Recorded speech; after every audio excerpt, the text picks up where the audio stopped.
Was halfway to the podium when a chair scraped behind me, sharp enough to split the moment open. At my own graduation ceremony, my sister rose and pointed at me like she was delivering a verdict. She cheated her way through college, no whisper, no hesitation, just a clean public execution. The entire auditorium stared. My brother didn't exist in this story, only Ariana, my sister burning for an audience. My parents froze. I kept walking, holding together 4 years of work with nothing but breath and spine. Before I tell you what happened after I reached that stage, tell me, where are you listening from? And if you were me, what would you have done? I didn't grow up expecting my sister to become my enemy. If anything, I spent most of my childhood trying to catch whatever light Ariana walked around with. She was the golden one, louder, brighter, effortlessly magnetic. At family dinners in Portland, relatives leaned toward her stories. I sat beside her, nodding, learning how to make myself small so she could shine. But something shifted when I stopped being the quiet kid who trailed behind her and started becoming someone on my own. By junior year of high school, my grades edged past hers. Teachers called on me more. A scholarship letter arrived with my name on it, and the smile Ariana gave me carried the sweetness of fruit left out too long. College made the distance wider. I left for campus with a duffel bag and a stack of psych textbooks. She stayed home after dropping out of her grad program. I didn't think it mattered, different paths, different timing. But the first crack appeared when my scholarship refund came in short. A missing amount, then a vague explanation from the financial aid office. When I asked my parents if they had heard anything from Ariana, they exchanged a look too quick to decode. Then came the emails, a plagiarism complaint I didn't recognize, a canceled appointment with Professor Hale. I never canceled a tutoring accusation from someone I'd never met. Small things at first, easy to shrug off, easy to blame on the chaos of school.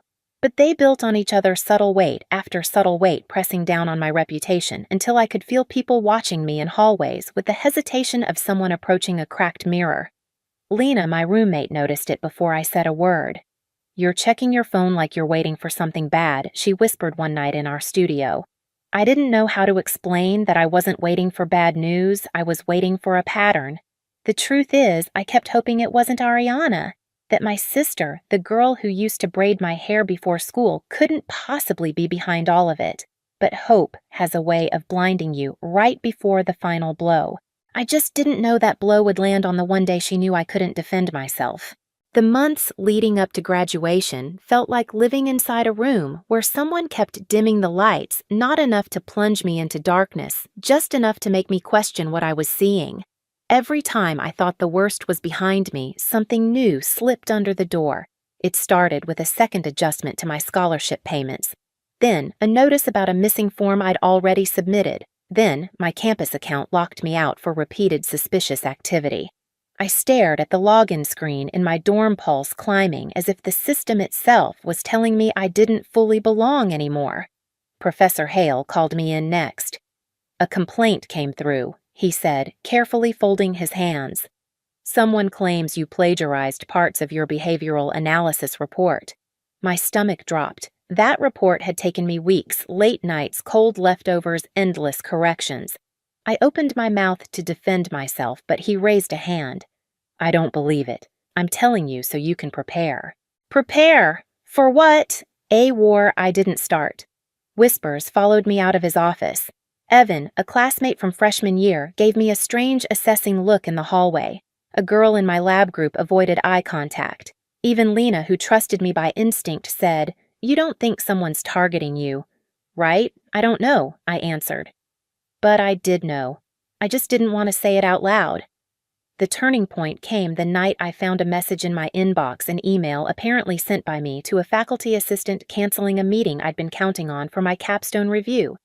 The tone wasn't mine. The phrasing wasn't mine. The signature wasn't mine. But the damage, that was very much mine. I sat on my bed in the half-light of our studio apartment, scrolling through old memories of Ariana like I was rewinding a film. The backhanded comments, the sharp smiles, the times she dismissed my wins as luck. The way she'd been drifting through life since leaving her grad program, always comparing, always tallying. And somewhere between those memories, the truth formed, quiet, sharp, undeniable. This wasn't randomness. This wasn't bad timing. Someone was choreographing my downfall piece by piece. I drove home that weekend and found my dad in the backyard standing by the old fence he'd been meaning to fix for years. He watered the hydrangeas like the world wasn't closing in on me. "Dad, has Ariana ever said something about me about school?" He paused, water trickling onto his shoes. "She's been tense," he admitted.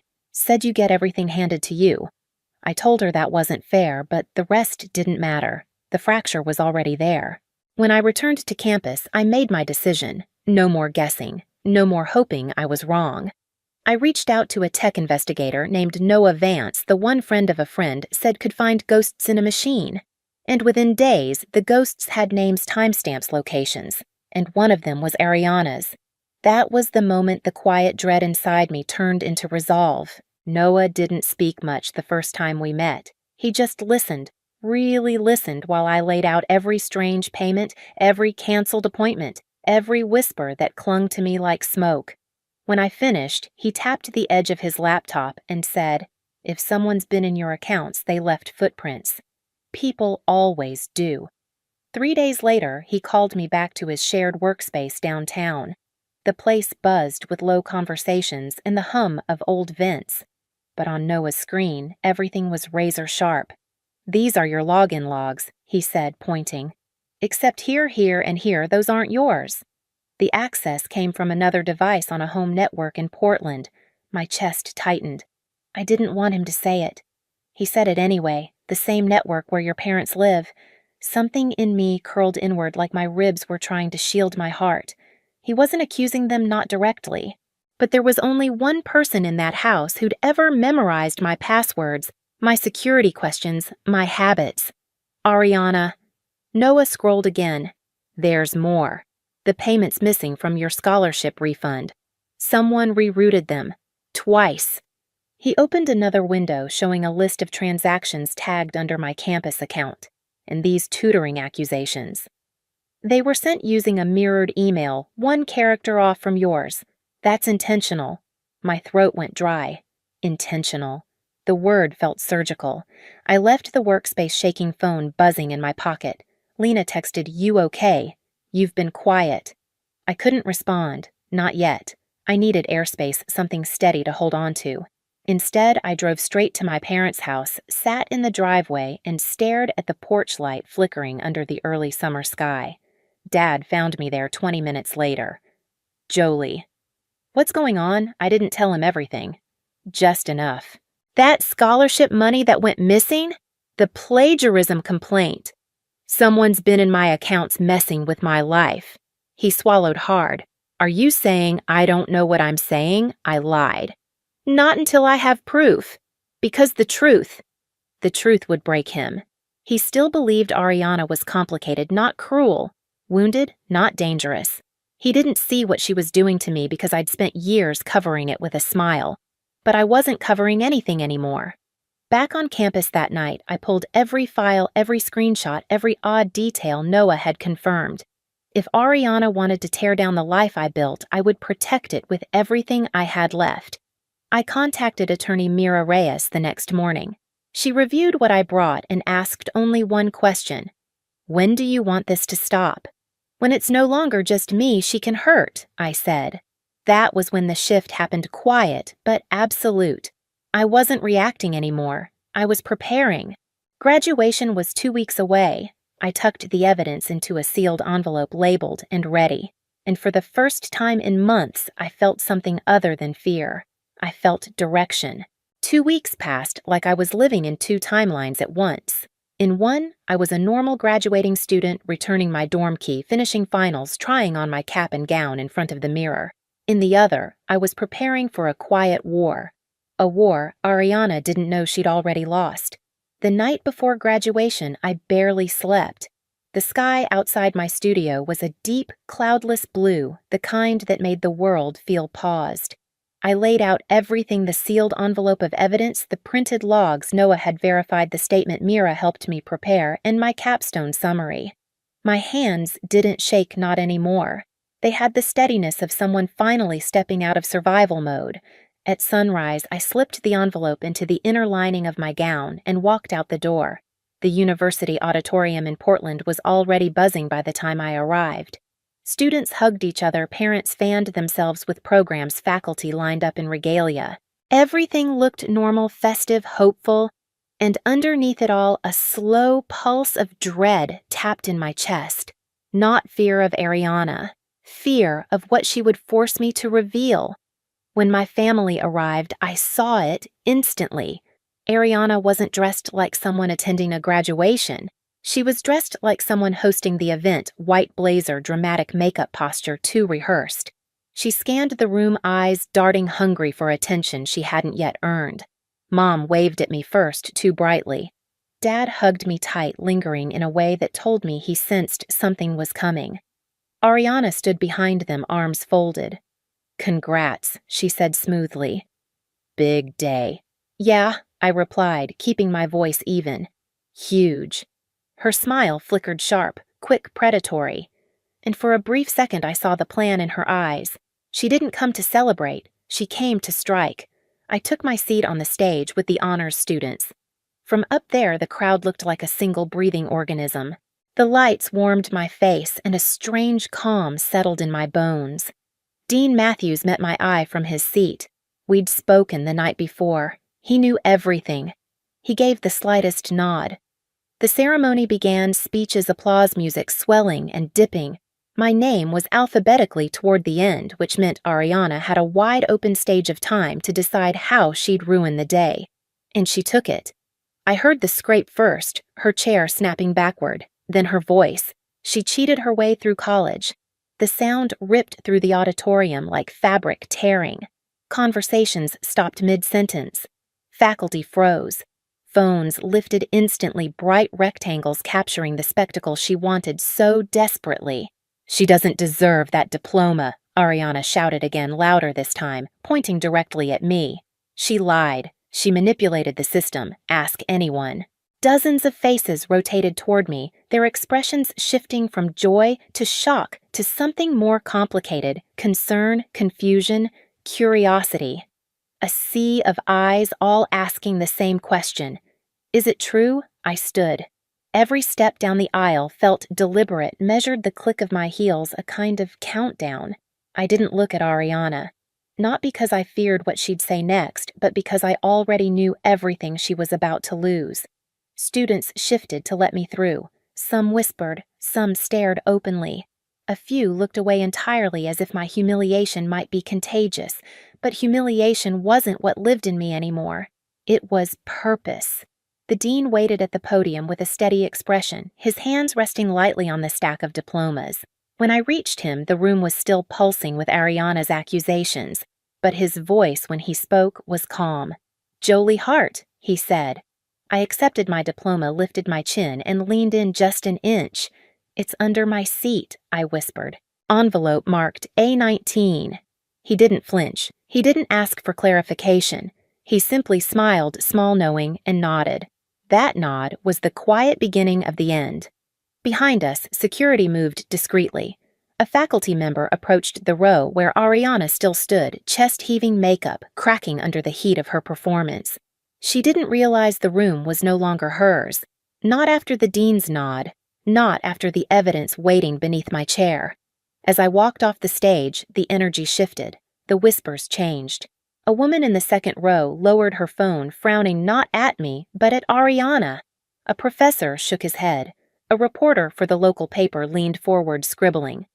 Ariana sensed the change, too. "What?" she barked, voice wobbling. "You all saw it." She didn't deny anything. She just stood there. She didn't understand that sometimes silence is not an admission. Sometimes silence is strategy. Security reached her row. One of them spoke softly, offering her a choice sit or step out. But Ariana didn't do soft. "You're all blind!" she screamed, pointing again, desperation breaking through her polished exterior. She's been lying for years. But the crowd wasn't with her anymore. They'd seen me walk calm and steady. They'd seen the dean nod. They'd seen Ariana unravel. And unravel she did. Her voice cracked first, then her hands, then the control she'd always believed she had over me, over our family, over the narrative. She tried to keep shouting, but security gently guided her toward the aisle. It wasn't forceful, it wasn't harsh, it was simply the natural conclusion of her own choices. When she reached the doors at the back of the auditorium, she turned one last time, eyes hot with disbelief. "You think this is over, Jolie?" she spat. "You think that little whisper makes you innocent. I didn't look back. I didn't need to, because the truth was already moving quietly, legally, irrevocably." After the ceremony, I met the dean backstage. He held the envelope I'd hidden. "This is serious," he said gently. "So was what she did," I replied. He nodded, face steady. "You did the right thing." Mira arrived minutes later, her presence crisp and controlled. She reviewed the contents, quickly log statements, summaries, screenshots, transaction evidence, every piece pointing in one direction. "She won't be able to spin this," Mira said. "Not in front of the academic board, not in civil court, not anywhere." And just like that, the final stage of Ariana's plan collapsed. Not because I shouted, not because I fought her on the floor of the auditorium, but because I refused to fight on her terms. The investigation launched the following morning. By the end of the week, Ariana was banned from campus pending review. 2 professors came forward with suspicious emails they'd dismissed earlier. The scholarship office traced rerouted payments directly to accounts tied to her device. And when Noah submitted his digital report, the board didn't need more than a single meeting. Ariana's sabotage was undeniable. Her outburst at graduation, the very spectacle she thought would destroy me, became the clearest evidence of motive obsession and malicious intent. And in the quiet after the storm, something unexpected happened. I didn't feel victorious. I felt free. In the weeks that followed, the investigation moved faster than I expected. The academic board issued its findings. Ariana had accessed my accounts, redirected scholarship payments, fabricated emails, and attempted to interfere with my academic standing. She was officially banned from campus and referred for civil action.